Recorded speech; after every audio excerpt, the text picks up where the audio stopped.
સ્વાગત છે મિત્રો ગુજુગાન ચેનલમાં।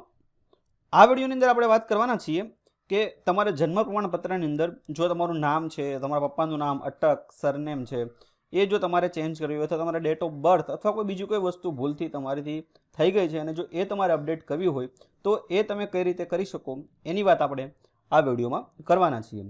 પહેલાં સપ્ટેમ્બર 2024નો જે પરિપત્ર આવ્યો છે નવા, એમાં થોડી પ્રોસેસ ઇઝી કરવામાં આવી છે। પહેલાં નામ ચેન્જ કરવું બહુ કોમ્પ્લેક્સ પ્રોસેસ હતી, કેમ કે ઘણા બધા કેસમાં તો નામ ચેન્જ કરવું પોસિબલ ન હતું। તો એ વસ્તુને ધ્યાનમાં લઈ અને ગવર્મેન્ટે છે એ નવી નોટિફિકેશન સપ્ટેમ્બર 2024ની અંદર નોટિફિકેશન બહાર પાડી, જેને લીધે હવે તમે નામ છે એ ઇઝીલી અપડેટ કરી શકો છો। એ નોટિફિકેશનનો આર્ટિકલ છે ગુજરાત સમાચાર દ્વારા ડિટેલ્સમાં લખેલો છે। જો તમારે વાંચવું હોય તો તમે લિંક તમને ડિસ્ક્રિપ્શનમાં આપી દઈશ। તો આ નોટિફિકેશન પ્રમાણે જન્મ અથવા મરણના પ્રમાણપત્રમાં જે તમને નામ સુધારણામાં જે તમારે તકલીફ થતી હતી જે ઇઝીલી કરી શકો એની માટે અલગથી નોટિફિકેશન બહાર પાડી અને જે કેસમાં નામ સુધારણા પોસિબિલિટી હતી એ ગવર્મેન્ટે મોસ્ટ ઓફ આવરી લીધી છે।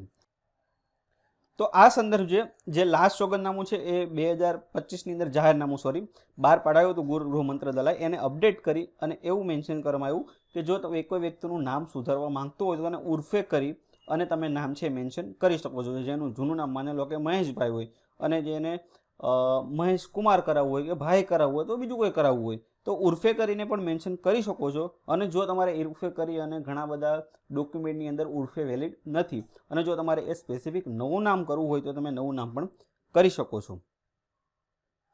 આ માટે જે રજિસ્ટ્રાર છે એને એક્સેસ આપેલા છે, મતલબ એને રાઇટ આપેલા છે કે એ છે તમામ ડોક્યુમેન્ટ અને પુરાવાની ચકાસણી કરી અને છે એ નામ અપડેટ કરાવી શકે છે કોઈ પણ પબ્લિક।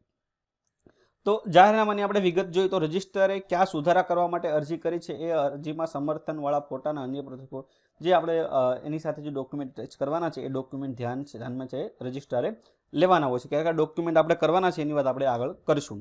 રજિસ્ટ્રારની સત્યતાની ખાતરી કરીને ઉર્ફે શબ્દનો ઉપયોગ કરી શકે છે અને અરજદાર જે સ્વીકારવા માટે સત્યતા ખાતરી થયા બાદ ફેરફાર મુજબ જમણાના રજિસ્ટરના બંને સુધારામાં તારીખ સુધી ઉલ્લેખ કરવાનો રહેશે। એટલે કે જેનું જૂનું નામ હતું અને ઉર્ફે આ નામે ઓળખાય છે એવી રીતે છે એ રજિસ્ટ્રાર કરી શકે છે।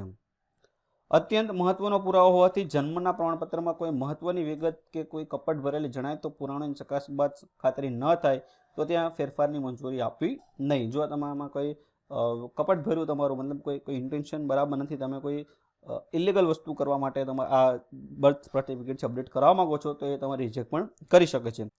કારકુનની ભૂલ નહીં હોવાને કારણે માત્રથી અરજદારની અરજી નકારી શકાશે નહીં।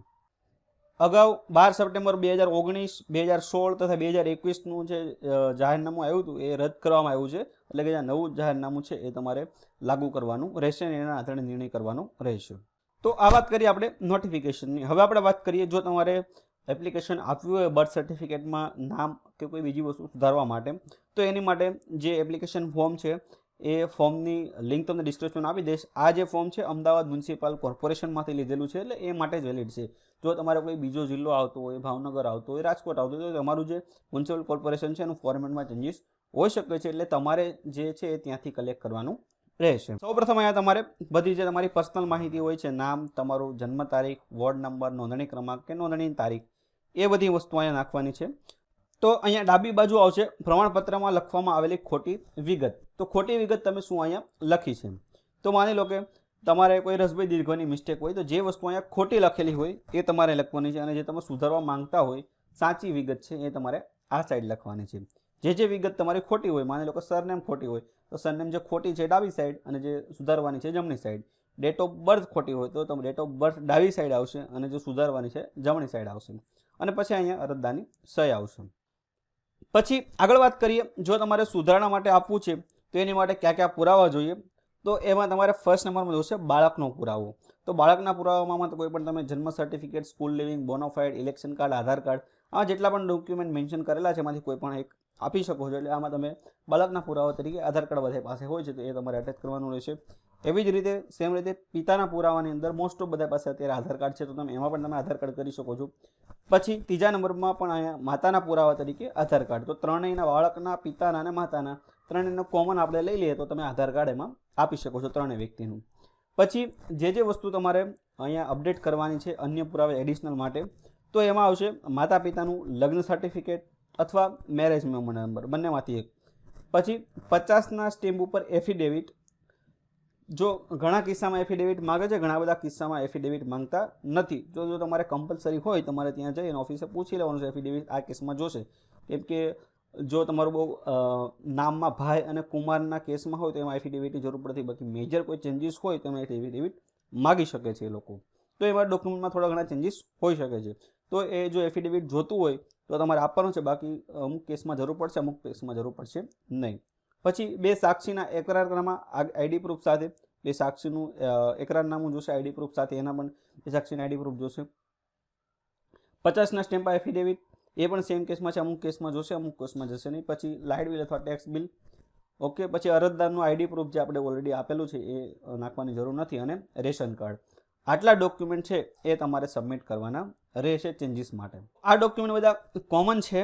આમાં જો રજિસ્ટરને લાગે તો કોઈ એડિશનલ પુરાવા પણ તમારી પાસે માગે છે. જો તમારા કોમ્પ્લેક્સ નામ એટલે ઘણા બધા ચેન્જીસ હોય એકસાથે નામની અંદર, મેજર ચેન્જીસ હોય, તો એડિશનલ ડોક્યુમેન્ટ રજિસ્ટરને લાગે તો એની પાસે રાઇટ છે કે તમારી પાસે માગી શકે છે. પછી અહીંયા આવશે જન્મ પ્રમાણપત્રમાં નોંધાયેલી વિગત અને જન્મ પ્રમાણપત્રમાં સુધારેલી વિગત. તો આ એ તમારી માટે નથી, આ એ રજિસ્ટર માટે છે. ઠીક છે, એટલે એ લોકો મેન્શન કરશે અહીંયા. અને અહીંયા જે રજિસ્ટર જો અરજી તમારી મંજૂર થઈ જશે તો એને સહી સિક્કા કરવાના હોય છે, તો એ રજિસ્ટર માટે હોય છે. પણ તમારે જે ફોર્મ ભરવાનું છે એ આ સાઈડનું ભરવાનું છે, આ છે ઓફિસ ઉપયોગ માટે છે. તો આ વાત કરી કે જો તમારે બર્થ સર્ટિફિકેટની અંદર ચેન્જીસ કરાવો છો તમે કઈ રીતે કરી શકો છો. આ સિટીનું છે એટલે કે એની રજિસ્ટર પાસે એક્સેસ હોય છે. એવી રીતે જો તમારે ગામડાનું હોય તો એ તલાટી પાસે એક્સેસ હોય છે નામ સુધારવાનું, તો એ એપ્લિકેશન તમારે તલાટીને આપવાની રહેશે. ડોક્યુમેન્ટ છે એમાં થોડા ઘણા ચેન્જીસ હોઈ શકે. તમે જેવું નામ જેટલા પણ સુધારા વધારે આપો છો એ પ્રમાણે થોડા ઘણા ડોક્યુમેન્ટ તમારી પાસે વધારે માગી શકે છો કે મેજર ચેન્જીસ હશે તો. આ આપણે માહિતી જોઈ કે તમારે જો બર્થ સર્ટિફિકેટની અંદર ચેન્જીસ કરાવવા હોય તો તમારે કઈ રીતે સુધારા વધારા કરાવી શકો છો. તો આ જે ફોર્મની લિંક પણ તમને ડિસ્ક્રિપ્શનમાં આપી દઈશ, અને આ જે આર્ટિકલની લિંક છે એ પણ તમને ડિસ્ક્રિપ્શનમાં આપી દઈશ. જો આના સંબંધિત જો તમને કોઈ પ્રશ્ન હોય તો તમને કોમેન્ટ સેક્શનમાં જણાવી શકો છો. તેનો જવાબ દેવા હું પૂરતો પ્રયત્ન કરીશ. આ વિડીયો જોવા માટે તમારો ખૂબ ખૂબ આભાર.